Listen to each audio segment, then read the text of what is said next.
Hi, welcome back to ಕಲಿತು ಕಲಿಸೋ ಪ್ರಯತ್ನ. ಇವಾಗ ಸ್ಲೀವ್ಗೆ ಯಾವ ರೀತಿ ಫೋಲ್ಡ್ ಮಾಡ್ಕೋಬೇಕು ಅಂತ ತೋರಿಸ್ತಾ ಇದ್ದೀನಿ ನೋಡಿ. ಇದನ್ನು ಫಸ್ಟ್ ಈ ರೀತಿ ಫೋಲ್ಡ್ ಮಾಡಿಕೊಂಡು ಮತ್ತೆ ಇನ್ನೊಂದ್ಸಲ ಈಗ ಫೋಲ್ಡ್ ಮಾಡ್ಕೋಬೇಕು. ನನಗೆ ಇಲ್ಲಿ ಸ್ವಲ್ಪ ಬಟ್ಟೆ ಹೆಚ್ಚು ಕಡಿಮೆ ಬರ್ತಿದೆ, ಅದಕ್ಕೆ ಇದನ್ನು ಮೇಲಕ್ಕೆ ಹಾಕೋತಾ ಇದ್ದೀನಿ, ಗೊತ್ತಾಗಲಿ ಅಂತ ಅಷ್ಟೇ. ನೋಡಿ, ಈ ರೀತಿ ಆದರೂ ಹಾಕೋಬೋದು. ಅಂದರೆ ನಮಗೆ ಬಟ್ಟೆ ಈ ರೀತಿ ಉಳಿದಿದ್ರೆ ಈ ರೀತಿ ಹಾಕೋಬೋದು, ಅಥವಾ ನಮಗೆ ಬಟ್ಟೆ ಈ ರೀತಿ ಚೆನ್ನಾಗಿ ಉಳಿದಿದೆ ಅಂದರೆ ಈ ರೀತಿ ಕೂಡ ಹಾಕೋಬೋದು, ಅದು ನಮಗೆ ಡಿಪೆಂಡ್. ಸದ್ಯಕ್ಕೆ ಈ ರೀತಿನೇ ಹಾಕೋತಾ ಇದ್ದೀವಿ.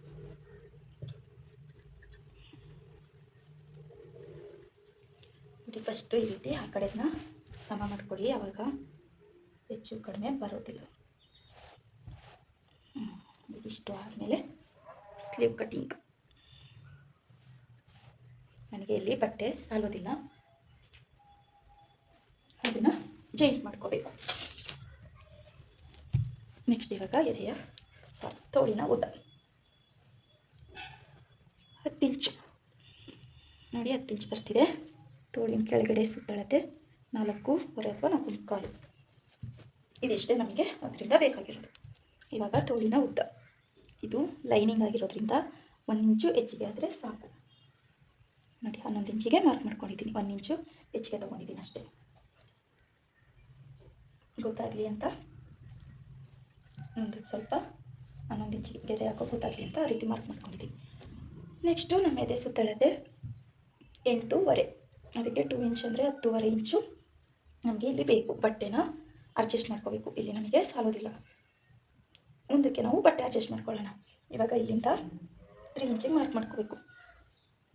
ಇಲ್ಲಿಂದನೂ ಅಷ್ಟೇ, ಅಂದರೆ ಗೊತ್ತಾಗಲಿ ಅಂತ ಅಷ್ಟೇ. 3 ಇಂಚಿಗೆ ಮಾರ್ಕ್ ಮಾಡಿಕೊಂಡು ಒಂದು ಲೈನ್ ಹಾಕ್ಕೊಂಡು ಇಲ್ಲಿಂದ 1.25 ಇಂಚು ಅಥವಾ 2 ಇಂಚು ಶೇಪ್ಗೆ ತಗೋಬೋದು. 1.25 ತಗೋಬೋದು, 2 ಇಂಚಾದರೂ ತಗೋಬೋದು. ತಗೊಂಡು ಈ ರೀತಿ ಕ್ರಾಸಾಗಿ ಇಟ್ಕೊಂಡು ನಮ್ಮ ಎದೆಯ ಸುತ್ತಳತೆ 8.25 ಬರುತ್ತಲ್ಲ, ಅದೆಲ್ಲಿ ಬರುತ್ತೆ ಅಂತ ನೋಡ್ಕೊಂಡು ಮಾರ್ಕ್ ಹಾಕೊಳ್ಳಿ. ನನಗೆ ಬಟ್ಟೆ ಕರೆಕ್ಟಾಗಿ ತುದಿ ಕೂತಿದೆ. ಇವಾಗ ಈ ರೀತಿ ಒಂದು ಸ್ಕೇಲ್, ಆರ್ಮೋಲ್ ಸ್ಕೇಲ್ ಸಿಗುತ್ತೆ.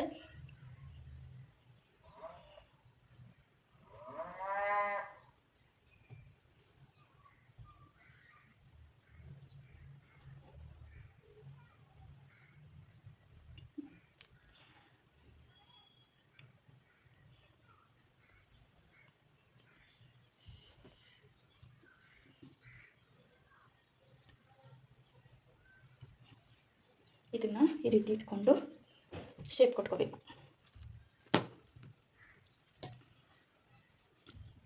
ಕೆಳಗಡೆ ನಮಗೆ 4.25 ತೋಳಿನ ಸುತ್ತಳತೆ ಬೇಕಲ್ವ, ಅದಕ್ಕೆ 2 ಇಂಚ್ ಹೆಚ್ಚಿಗೆ ಸೇರಿಸ್ಕೊಂಡು ಮಾರ್ಕ್ ಮಾಡ್ಕೊಳ್ಳಿ. ಮಾರ್ಕ್ ಮಾಡಿಕೊಂಡು ನಾವು ಎಲ್ಲಿಗೆ ಶೇಪ್ನ ಎಂಡ್ ಮಾಡಿರ್ತೀವಿ ಅಲ್ಲಿಗೆ ಈ ರೀತಿ ಒಂದು ಮಾರ್ಕ್. ಇಲ್ಲಿಗೂ ಅಷ್ಟೇ 2 ಇಂಚು ಸಿಗ್ತವೆ, ಅಂದರೆ ಇಲ್ಲಿ ಎಕ್ಸ್ಟ್ರಾ ಬಟ್ಟೆ ಬಂದಮೇಲೆ ಅದು ಸರಿ ಹೋಗುತ್ತೆ. ನಾವಿಲ್ಲಿ ಸ್ವಲ್ಪ ಉದ್ದ ಇರೋದ್ರಿಂದ ಈ ರೀತಿ ಒಳಗಡೆಗೆ ಸ್ಲೀವ್ನ ತಗೋಬೇಕಾಗುತ್ತೆ, ಆವಾಗ ಶೇಪು ಚೆನ್ನಾಗಿ ಬರುತ್ತೆ ಅಂತ. ನೆಕ್ಸ್ಟ್ ನಾವು ಇದನ್ನು ಕಟ್ ಮಾಡ್ಕೊಳ್ಳೋಣ. ಇದು ಬ್ಯಾಕ್ ಸೈಡು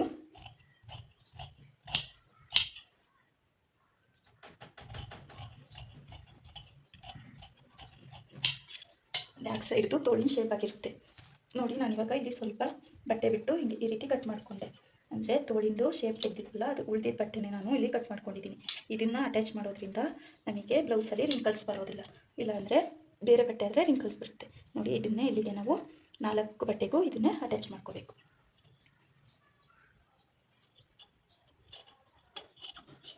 ಇಲ್ಲಿ ಒಂದು ಸ್ಲೀವ್ ಜಾಯಿಂಟ್ ಇರುತ್ತೆ, ಅದನ್ನು ಇದು ಮಾಡಿಕೊಂಡು ಇಲ್ಲಿ ಹೆಚ್ಚಿಗೆ ಇರೋ ಎಕ್ಸ್ಟ್ರಾ ಬಟ್ಟೆನ, ಅಂದರೆ ಕೆಳಗಡೆ ಎರಡನ್ನೂ ಒಂದೇ ಸಮ ಮಾಡ್ಕೊಂಡಿದ್ದೀನಿ. ಇವಾಗ ಇದನ್ನು ಈ ರೀತಿ ಅಟ್ಯಾಚ್ ಎಲ್ಲ ಮಾಡ್ಕೊಂಡ್ಮೇಲೆ 1 ಇಂಚ್ ಈ ರೀತಿ ಹಿಂದೆ ತಗೊಂಡ್ರೆ ನಮಗೆ ಇಲ್ಲಿ ಫ್ರಂಟ್ದು ಶೇಪ್ ಬರುತ್ತೆ. ಇಲ್ಲಾಂದರೆ ನಾವು ಇದರಲ್ಲೇ ಈ ರೀತಿ ಮಾರ್ಕಿಂಗ್ನ ಮಾಡ್ಕೋಬೋದು. ಕಾಣಿಸ್ತಿದೆ ಅಲ್ವಾ, ಈ ರೀತಿ ಮಾರ್ಕಿಂಗ್ ಮಾಡಿ ಬೇಕಾದರೆ ಕಟ್ ಮಾಡ್ಕೋಬೋದು. ನಾನು ಇದನ್ನು ಅಟ್ಯಾಚ್ ಮಾಡುವಾಗ ತೋರಿಸ್ತೀನಿ. ಮಧ್ಯಕ್ಕೆ ಒಂದು ಮ್ಯಾಚ್ ಹಾಕೋಬಿಡಿ, ಮತ್ತು ಇಲ್ಲಿಗೂ ಅಷ್ಟೇ ಒಂದು 1/2 ಇಂಚು ಈ ರೀತಿ ತಗೊಂಡು ಕಟ್ ಮಾಡ್ಕೊಳ್ಳುವಾಗ ಇಲ್ಲಿಗೆ ಒಂದು ಮ್ಯಾಚ್ ಹಾಕ್ಕೊಳ್ಳಿ. ಆವಾಗ ನಿಮಗೆ ಒಂದು ಐಡಿಯಾ ಇರುತ್ತೆ ಇಲ್ಲಿಗೆ ನಾವು ಕಟ್ ಮಾಡ್ಕೋಬೇಕು ಅಂತ. ನೆಕ್ಸ್ಟ್ ಇದಕ್ಕೆ ನ್ಯಾಚ್ ಹಾಕೊಳ್ಳೋದನ್ನ ತೋರಿಸ್ಲಿಲ್ಲ ಅಲ್ವಾ, ನೋಡಿ ಇಲ್ಲಿಗೂ ಅಷ್ಟೇ ಒಂದೊಂದು ನ್ಯಾಚ್ ಹಾಕೋಬೇಕು. ಈ ನ್ಯಾಚ್ಗಳು ನಮಗೆ ಗೊತ್ತಾಗುತ್ತೆ, ಇದು ನಮ್ಮದು ನೆಕ್ದು ವಿಡ್ತ್ ಇಷ್ಟು ಇರಬೇಕು ಅಂತ ಗೊತ್ತಾಗಲಿ ಅಂತ. ನೆಕ್ಸ್ಟು ನಮ್ಮ ಎಲ್ಲ ಟಕ್ಸ್ಗಳಿಗೂ ಈ ರೀತಿ ನ್ಯಾಚ್ಗಳ ಇಟ್ಕೋಬೇಕು.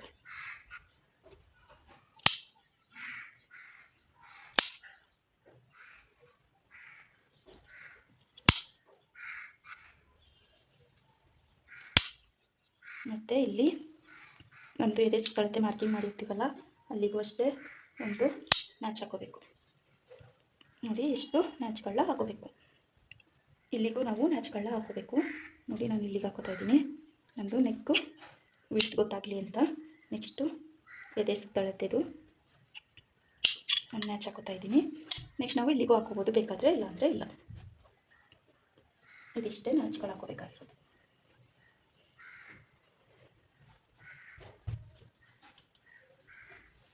ಇದು ಉಪ್ಪಟ್ಟಿ ಮತ್ತು ಉಪ್ಪು ದಾರ ಹಾಕ್ತೀವಲ್ಲ ಅದಕ್ಕೆ ನೋಡಿ ನಮ್ಗೆ ಕರೆಕ್ಟಾಗಿ 3.5 ಇದೆ. ಇದನ್ನು ನಾವು ಸಮವಾಗಿ ಕಟ್ ಮಾಡ್ಕೊಳ್ಳೋಣ ಅಷ್ಟೇ.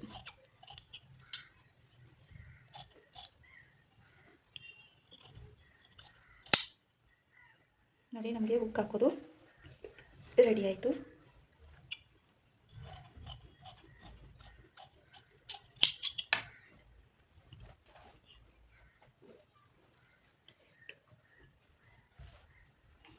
ನೆಕ್ಸ್ಟು ನಾವು ಇದರಲ್ಲೇ ಕ್ರಾಸ್ ಪಟ್ಟಿ ಅಂದರೆ ನೆಕ್ಕುದು ಹೆಮ್ಮಿಂಗ್ ಮಾಡ್ತೀವಿ ಅಂದರೆ ಇದರಲ್ಲೇ ಈ ರೀತಿ ಕ್ರಾಸಾಗಿ ಈ ರೀತಿ ಎಳೆದ್ರೆ ಈಗ ಬರುತ್ತಲ್ಲ ನೋಡಿ, ಸ್ಟ್ರೈಟಾಗಿ ಎಳೆದ್ರೆ ಬರೋದಿಲ್ಲ.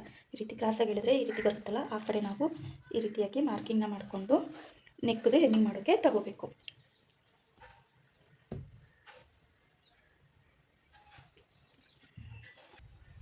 ಹೆಮ್ಮಿಂಗ್ ಮಾಡ್ತೀವಿ ಅಂದರೆ ಈ ರೀತಿ ಮಾರ್ಕ್ ಮಾಡಿಕೊಂಡು 1.5 ಇಂಚಿಗೆ ನಾವೇನು ಲೈನ್ ಹಾಕಿರ್ತೀವಿ ಅಲ್ಲಿಂದ 1.5 ಇಂಚಿಗೆ ಮಾರ್ಕ್ ಮಾಡಿಕೊಂಡು, ಸ್ಕೇಲ್ ನಮಗೆ 1/4 ಇಂಚ್ ಇರುತ್ತೆ, ಅದಕ್ಕಿಂತ 1/4 ಇಂಚು ಜಾಸ್ತಿ ಈ ರೀತಿ ಮಾರ್ಕ್ ಮಾಡಿಕೊಂಡು ಕಟಿಂಗ್ ಮಾಡ್ಕೋಬೇಕು. ನಾನು ಇದರಲ್ಲಿ ಹೆಮ್ಮಿಂಗೇನು ಮಾಡ್ತಾಯಿಲ್ಲ, ಅದರಿಂದ ನಿಮಗೆ ತೋರಿಸ್ತಾ ಇಲ್ಲ. ಅದ್ರ ಬದಲಿಗೆ ನಾನು ಕ್ಯಾನ್ವಸ್ ಹಾಕಿ ನೆಕ್ನ ಯಾವ ರೀತಿ ಅಟ್ಯಾಚ್ ಮಾಡ್ಕೊಳ್ಳೋದು ಅಂತ ತೋರಿಸ್ತಾ ಇದ್ದೀನಿ. ಇವಾಗ ಇದನ್ನ ಇಟ್ಕೊಂಡು ಮೇನ್ ಪೀಸ್ಗಳನ್ನ ಕಟಿಂಗ್ ಮಾಡ್ಕೊಳ್ಳೋಣ. ಮೇನ್ ಬ್ಲೌಸ್ ಪೀಸ್ನ ಕಟಿಂಗ್ ಮಾಡ್ಕೊಳ್ಳೋಣ. ನೋಡಿ ಇದು ನಮ್ಮ ಮೇನ್ ಬ್ಲೌಸ್ ಪೀಸ್. ಇದು ಒಂದು ಸೈಡು ಗ್ರೀನಿಶ್ ಇದೆ, ಒಂದು ಸೈಡು ಬ್ರೌನ್ ಇದೆ, ಅಂದರೆ ಕಾಫಿ ಕಲರ್ ಇದೆ.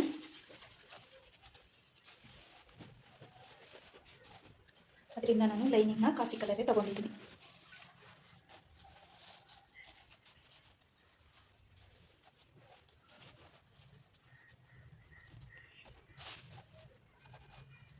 ನೋಡಿ ಈ ರೀತಿ 4 ಫೋಲ್ಡಿಂಗ್ ತಗೋಬೇಕು. ಮೊದಲು ಸ್ಲೀವ್ಗೆ ನಾನಿಲ್ಲಿ ಕಟಿಂಗ್ ಮಾಡ್ಕೋತಾ ಇದ್ದೀನಿ. ಇದರಲ್ಲೂ ನಮಗೆ ಸ್ಲೀವಿಗೆ ಸಾಲೋದಿಲ್ಲ, ಸ್ವಲ್ಪ ಹೆಚ್ಚಿಗೆ ಬಟ್ಟೆನ ಅಂದರೆ ಅಟ್ಯಾಚ್ ಮಾಡ್ಕೋಬೇಕಾಗುತ್ತೆ. ನೋಡಿ ಸುಮ್ಮನೆ ಈ ರೀತಿ ಇಟ್ಕೊಂಡು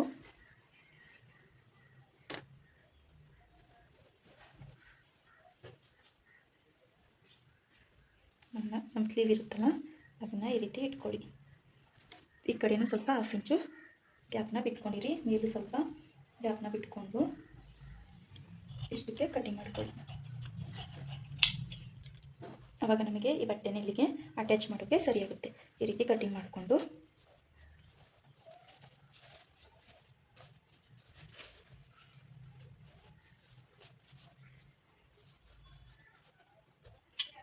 ಇದ್ರ ಮಧ್ಯ ಭಾಗನ ಈ ರೀತಿ ಮತ್ತೆ ಕರೆಕ್ಟಾಗಿ ನಡೆಸ್ಕೊಂಡು ಈ ರೀತಿ ಕಟ್ ಮಾಡ್ಕೊಳ್ಳಿ, ಆವಾಗ ಈಸಿ ಆಗುತ್ತೆ.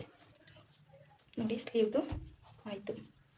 ನೆಕ್ಸ್ಟು ಬ್ಯಾಕ್ ಸೈಡ್ಗೆ ನೀವೇನಾದರೂ ಬಾರ್ಡರ್ನ ಇಡ್ತೀವಿ ಅಂದರೆ ಬಾರ್ಡರ್ ಹತ್ರ ಇಟ್ಕೊಳ್ಳಿ, ಇಲ್ಲ ನಾವು ಪ್ಲೈನಾಗಿ ಇಡ್ತೀವಿ ಅಂದರೆ ಪ್ಲೈನ್ ಸೈಡ್ಗೆ ಇಟ್ಕೊಳ್ಳಿ. ಫಸ್ಟು ನೋಡ್ಕೋಬೇಕು 2 ಪೀಸ್ಗಳು ಸಾಕಾಗುತ್ತಾ ಅಂತ. ಇನ್ನು ಸ್ವಲ್ಪ ಈ ಕಡೆ ಬಟ್ಟೆ ಉಳಿಯುತ್ತೆ ನಮಗೆ, ಅದಕ್ಕೆ ನಾನು ಇದನ್ನ ಕೈಗೆ ಮಡಿಸ್ಕೊತೀನಿ.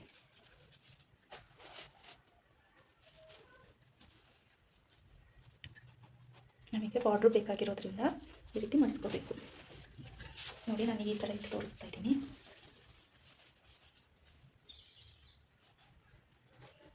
ಫಸ್ಟು ಬ್ಯಾಕ್ ಸೈಡ್ನ ಕಟ್ ಮಾಡ್ಕೋತಾ ಇದ್ದೀನಿ.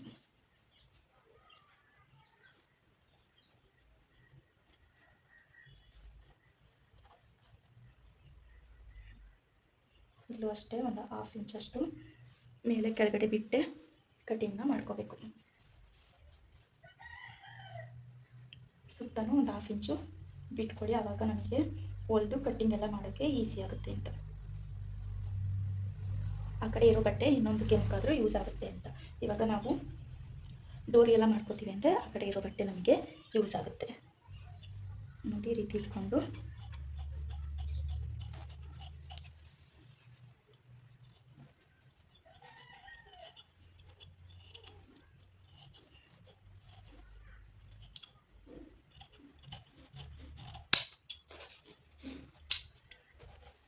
ನೋಡಿ ಬ್ಯಾಕ್ ಸೈಡು ಕಟ್ಟಿಂಗ್ ಆಯಿತು. ಇವಾಗ ಫ್ರಂಟ್ ಸೈಡ್ ಕಟ್ಟಿಂಗ್ ಮಾಡಬೇಕು. ನಿಮಗೆ ಇದರಲ್ಲಿ ಉಲ್ಟಾ ಸೀದಾ ಗೊತ್ತಾಗಿಲ್ಲ ಅಂದರೆ ಬರ್ಕೋಬಿಡಿ, ಆವಾಗ ಗೊತ್ತಾಗುತ್ತೆ. ಇಲ್ಲ ಅಂದರೆ ಇದು ಒಂದೇ ಥರ ಕಾಣಿಸುತ್ತೆ. ನೋಡಿ ಈ ರೀತಿ ಇಟ್ಕೊಂಡು ನಮ್ಮ ಫ್ರಂಟ್ ಸೈಡ್ ಏನಿರುತ್ತೆ ಅದನ್ನು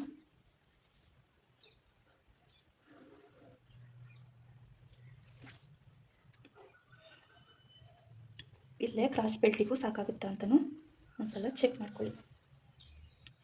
ನೋಡಿ ನನಗೆ ಕ್ರಾಸ್ ಬೆಲ್ಟಿಗೂ ಇಲ್ಲಿ ಅಡ್ಜಸ್ಟ್ ಆಗ್ತಿದೆ. ಈ ರೀತಿ ನೀವು ಅಡ್ಜಸ್ಟ್ ಮಾಡ್ಕೊಳ್ಳೋದನ್ನು ಇಲ್ಲಿ ಕಲಿಬೇಕಾಗುತ್ತೆ.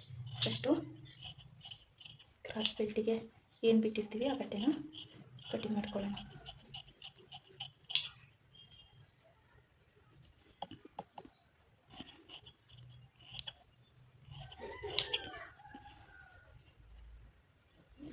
ನೆಕ್ಸ್ಟ್ ನಾವಿಲ್ಲಿ ಏನು ಹೆಚ್ಚಿಗೆ ತೊಗೊಂಡಿದ್ದೋ ಅದನ್ನು ಕಟಿಂಗ್ ಮಾಡ್ಕೊತಾ ಇದ್ದೀನಿ. ಇದು ಆಯಿತು. ನಮಗೆ ಇದಕ್ಕೆ ಒಂದು ಪೀಸ್ ಆದರೆ ಸಾಕಾಗುತ್ತೆ, ಏಕೆಂದರೆ ಹುಕ್ ದಾರ ಹಾಕ್ತೀವಲ್ಲ ಅದಕ್ಕಾದರೆ ಸಾಕಾಗುತ್ತೆ. ಅದನ್ನು ನಾವು ಇದನ್ನು ಕಟ್ ಮಾಡ್ತೀವಲ್ಲ ಇದನ್ನೇ ಜಾಯಿಂಟ್ ಮಾಡಿ ಇದಕ್ಕೆ ತಗೋಬೋದು. ಇದು ನಮಗೆ ನಾವು ಬ್ಯಾಕ್ ಸೈಡು ಡೋರಿ ಹಾಕಿದ್ರೆ ಅದಕ್ಕೆ ಈ ರೀತಿ ಫೋಲ್ಡ್ ಮಾಡಿ ಹಾಕೋಕ್ಕೆ ಆಗುತ್ತೆ. ಇದು ಅಷ್ಟೇ, ನಾವು ಈ ರೀತಿ ಕಟ್ ಮಾಡಿಕೊಂಡು ಇದನ್ನೇ ಡೋರಿ ಮಾಡ್ಕೊಳ್ಳೋಕ್ಕಾಗುತ್ತೆ. ಈ ರೀತಿಯಾಗಿ ಬಟ್ಟೆನ ಉಳಿಸ್ಕೊಳ್ಳೋದನ್ನ ಕಲ್ತ್ಕೋಬೇಕು. ನೋಡಿ ನಾನಿವಾಗ ಏನೇನು ಕಟ್ಟಿಂಗ್ ಮಾಡಿದ್ದೀನಿ ಅಂತ ತೋರಿಸ್ತಾ ಇದ್ದೀನಿ, ನಿಮಗೂ ಒಂದು ಐಡಿಯಾ ಸಿಗಲಿ ಅಂತ.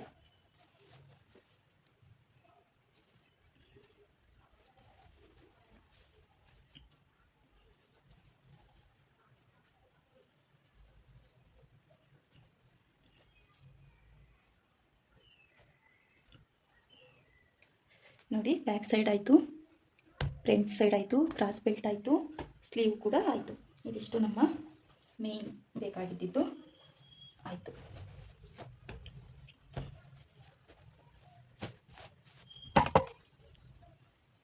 ನಾನು ನಿಮಗೆ ಇಲ್ಲಿ ಒಂದೊಂದು ಪಾಯಿಂಟ್ನು ಕೂಡ ತಿಳಿಸ್ತಾ ಇದ್ದೀನಿ. ವಿಡಿಯೋ ಏನಾದರೂ ಲೆಂತಿ ಅನಿಸಿದ್ರೆ ಕ್ಷಮೆ ಇರಲಿ, ಏಕೆಂದರೆ ನಾನಿಲ್ಲಿ ಪ್ರತಿಯೊಂದು ಪಾಯಿಂಟ್ನು ಕೂಡ ನಿಮಗೆ ತಿಳಿಸ್ತಾ ಇದ್ದೀನಿ. ಅದರಿಂದ ಸ್ವಲ್ಪ ವಿಡಿಯೋ ಲೆಂತ್ ಆಗ್ಬೋದು. ನೋಡಿ ನಾನಿಲ್ಲಿ ಆವಾಗಲೇ ಇದನ್ನು ಕಟ್ ಮಾಡ್ಕೊಂಡಿರಲಿಲ್ಲ ಅಲ್ವಾ, ಇವಾಗ ಇದನ್ನು ಕಟ್ ಮಾಡ್ಕೊತಾ ಇದ್ದೀನಿ.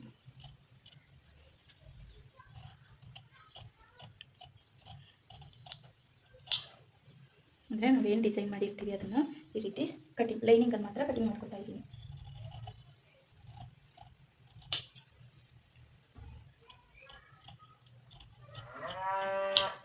ನೋಡಿ ನಾನು ಫ್ರಂಟ್ ಮತ್ತು ಬ್ಯಾಕ್ ಎರಡೂ ಸೈಡು ಲೈನಿಂಗ್ನ ಕಟ್ ಮಾಡ್ಕೊಂಡಿದ್ದೀನಿ. ನಾವು ಈ ಕಟ್ ಮಾಡಿರ್ತೀವಲ್ಲ ಪೀಸು, ಇದರಿಂದ ಬೇಕಾದರೂ ಕ್ಯಾನ್ವರ್ಸಿಗೆ ನೆಕ್ ಶೇಪ್ನ ಕೊಟ್ಕೋಬೋದು ಅಥವಾ ಈ ಬಟ್ಟೆಯಿಂದ ಬೇಕಾದರೂ ಕೊಟ್ಕೋಬೋದು. ನೋಡಿ ಈ ರೀತಿಯಾಗಿ ಕಾಣಿಸುತ್ತೆ ಇದು ಶೇಪು.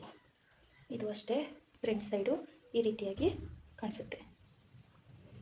ಇದನ್ನು ಯಾವ ರೀತಿ ಕ್ಯಾನ್ವರ್ಸಲ್ಲಿ ಇಟ್ಟು ಕಟ್ ಮಾಡ್ಕೊಳ್ಳೋದು ಅಂತಲೂ ತೋರಿಸ್ತೀನಿ. ನೋಡಿ ನಾನಿವಾಗ ಕ್ಯಾನ್ವರ್ಸ್ ಯಾವ ರೀತಿ ಕಟಿಂಗ್ ಮಾಡ್ಕೋಬೇಕು ಅಂತ ತೋರಿಸ್ತೀನಿ.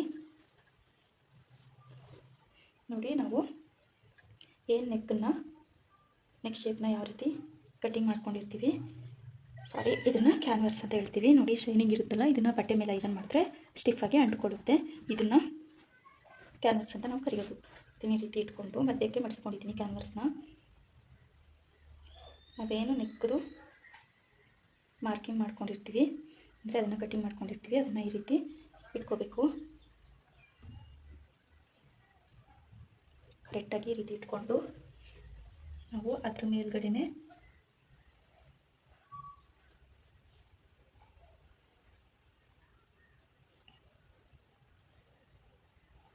ಈ ರೀತಿ ಮಾರ್ಕ್ ಮಾಡ್ಕೋಬೇಕು. ಎಷ್ಟಕ್ಕೆ ಬೇಕೋ ಅಷ್ಟಕ್ಕೆ ನೋಡಿಕೊಂಡು ನಾವು ಕ್ಯಾನ್ವರ್ಸ್ನ ಕಟ್ ಮಾಡ್ಕೋಬೇಕು. ನೋಡಿ ಫ್ರಂಟ್ ಸೈಡ್ನ ನಾನು ಇವಾಗ ಇಟ್ಕೊಂಡು ಕಟಿಂಗ್ ಮಾಡ್ಕೋತಾ ಇದ್ದೀನಿ, ಮಾರ್ಕ್ ಮಾಡ್ಕೋತಾ ಇದ್ದೀನಿ.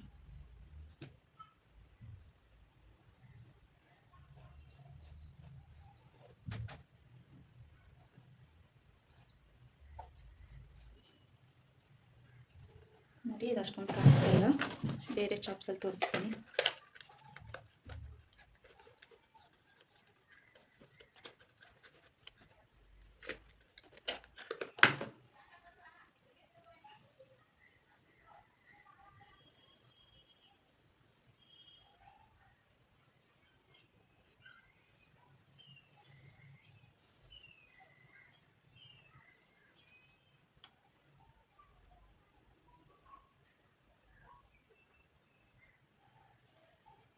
ನೋಡಿ ಈ ರೀತಿ ಮಾರ್ಕಿಂಗ್ ಮಾಡಿಕೊಂಡು ನಾವೇನು ಮಾರ್ಕಿಂಗ್ ಮಾಡ್ಕೊಂಡಿರ್ತೀವಿ ಅದ್ರ ಸುತ್ತಲೂ ನಾವು 1.5 ಇಂಚಿಗೆ ಮಾರ್ಕ್ ಮಾಡ್ಕೋಬೇಕು.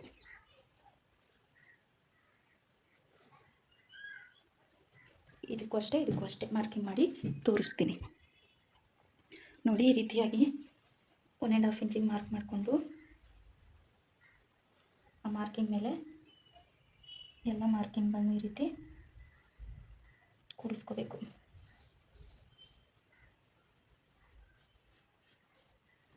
ಈ ರೀತಿ ಕೂಡಿಸ್ಕೋಬೇಕು. ಇದನ್ನು ಅಷ್ಟೇ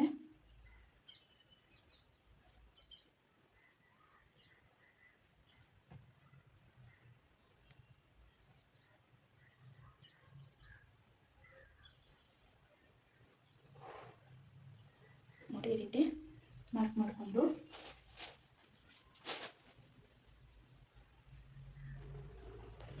ನಾವು ಕಟಿಂಗ್ ಮಾಡ್ಕೋಬೇಕು. ಇದಕ್ಕೆ ಬೇರೆ ಸೀಸರ್ ಯೂಸ್ ಮಾಡಬೇಕು. ಸದ್ಯಕ್ಕೆ ನಾನು ಇದರಲ್ಲೇ ಮಾಡ್ತಾಯಿದ್ದೀನಿ, ನೀವು ನಾನು ಮಾಡೋದನ್ನ ಮಾಡಿಬಿಡಿ. ನಾವೇನು 1.5 ಇಂಚ್ ಬಿಟ್ಟು ಮಾರ್ಕ್ ಮಾಡ್ಕೊಂಡಿರ್ತೀವಿ ಅದಕ್ಕೆ ಕಟ್ ಮಾಡ್ಕೋಬೇಕು.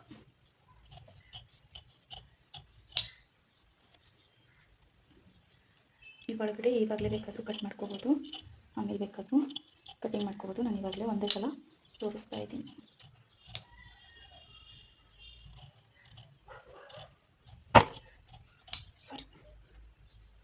ಇದನ್ನು ಅಷ್ಟೇ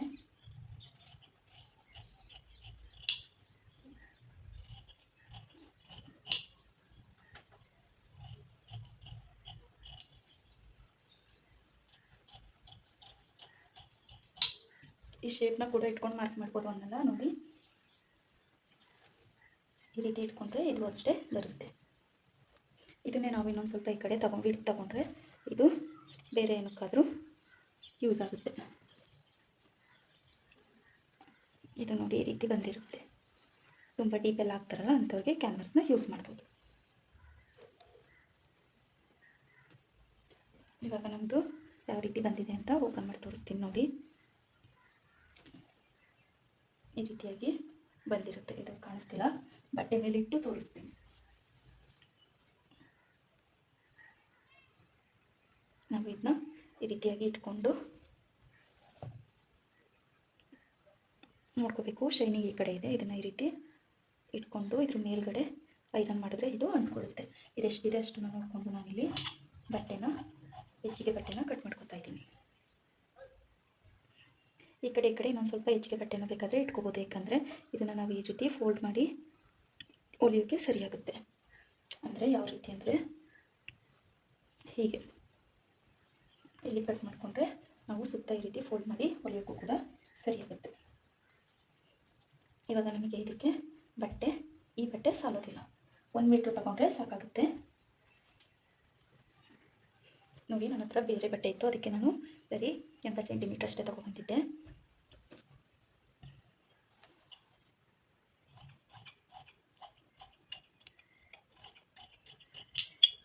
ನೋಡಿ ಇದನ್ನು ಈ ರೀತಿ ಕೆಳಗಡೆ ಒಂದು 1/2 ಇಂಚು ಬಿಟ್ಕೊಂಡು ಈ ರೀತಿ ಇಟ್ಕೊಂಡು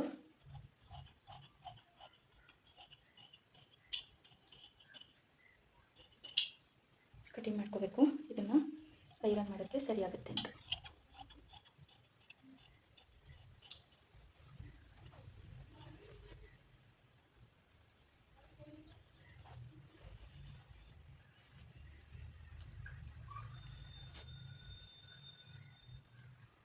ನಾನು ಹೇಳಿದ್ನಲ್ಲ ಹೆಚ್ಚಿಗೆ ಬಿಟ್ ಕಟ್ ಮಾಡ್ಕೋಬೇಕು ಅಂತ, ಅದನ್ನು ಈಗ ತೋರಿಸ್ತೀನಿ ನೋಡಿ.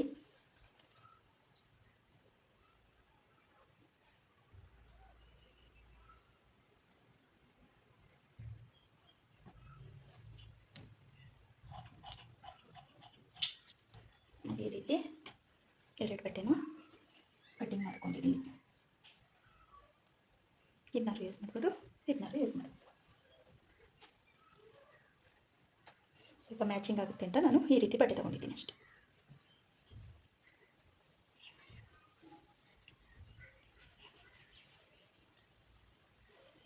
ಇದನ್ನು ಈ ರೀತಿ ಇಟ್ಕೊಂಡು ಶೈನಿಂಗ್ ಇರೋದನ್ನ ಬಟ್ಟೆ ಮೇಲ್ಗಡೆ ಈ ರೀತಿ ಇಟ್ಟು ಒಂದು ಸಲ ಐರನ್ ಮಾಡಿಕೊಂಡ್ರೆ ಕ್ಲೀನಾಗಿ ಬರುತ್ತೆ. ಇದು ಇಷ್ಟೇ.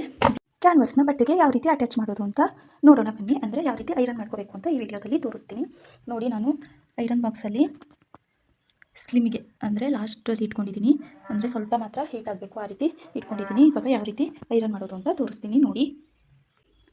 ನಾವು ಫುಲ್ಲು ಸ್ಲಿಮ್ಮಲ್ಲಿಟ್ಟಿರೋ ಐರನ್ ಬಾಕ್ಸು ಕಾಯ್ದ ಮೇಲೆ ಸ್ವಲ್ಪ ಸೈಡಲ್ಲಿ ನೋಡ್ಕೋಬೇಕು, ಹೀಟ್ ಏನಾದರೂ ಜಾಸ್ತಿ ಆಗಿದೆಯಾ ಅಂತ ನೋಡಿಕೊಂಡು ಕ್ಯಾನ್ವಸ್ದು ಶೈನಿಂಗ್ ಇರೋ ಭಾಗನ ಬಟ್ಟೆ ಮೇಲೆ ಇಟ್ಕೋಬೇಕು. ಅದನ್ನು ನಾವು ಮೇಲೆ ಇಟ್ಕೊಂಡ್ರೆ ನಮ್ಮ ಐರನ್ ಬಾಕ್ಸ್ಗೆ ಅಂಟ್ಕೊಳ್ಳುತ್ತೆ.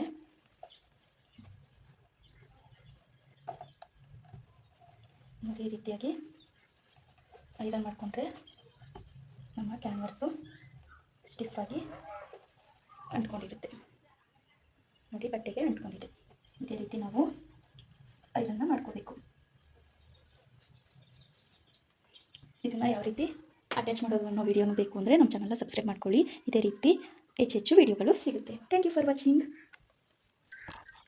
ನೋಡಿದ್ರಲ್ಲ, ಇದಿಷ್ಟು boat neck, back side boat neck with front side deep neck cutting video, marking and cutting video. Canvas attach ಅಂದರೆ ಕ್ಯಾನ್ವಸ್ ಕಟ್ ಮಾಡ್ಕೊಳ್ಳೋದು, back side, front side, cross belt, ಪಟ್ಟಿ ಕೊಟ್ಕೊಳ್ಳೋಕ್ಕೆ, ಸ್ಲೀವು, ಪ್ರತಿಯೊಂದೂ ಈ ವಿಡಿಯೋದಲ್ಲಿ ಕವರ್ ಮಾಡಿದ್ದೀನಿ. ಹಾಗೆ ನೆಕ್ಕಿಗೆ ಹೆಮ್ಮಿಂಗ್ ಮಾಡೋಕ್ಕೆ ಯಾವ ರೀತಿ ತಗೋಬೇಕು ಅಂತಲೂ ತೋರಿಸಿದ್ದೀನಿ. ಇದಿಷ್ಟು ಬೋಟ್ ನೆಕ್ನ ಇನ್ಫಾರ್ಮೇಷನ್. ಈ ವಿಡಿಯೋ ನಿಮಗೆ ಇಷ್ಟ ಆಗಿದೆ ಅಂತ ಅನ್ಕೋತೀನಿ. ಇಷ್ಟ ಆದರೆ please like, share and comment ಮಾಡಿ. ಏನೇ ಡೌಟ್ ಇದ್ದರೂ ಕಮೆಂಟ್ ಮೂಲಕ ತಿಳಿಸಿ. ವಿಡಿಯೋ ಹೇಗಿತ್ತು ಅಂತಲೂ ಕಮೆಂಟ್ ಮಾಡಿ.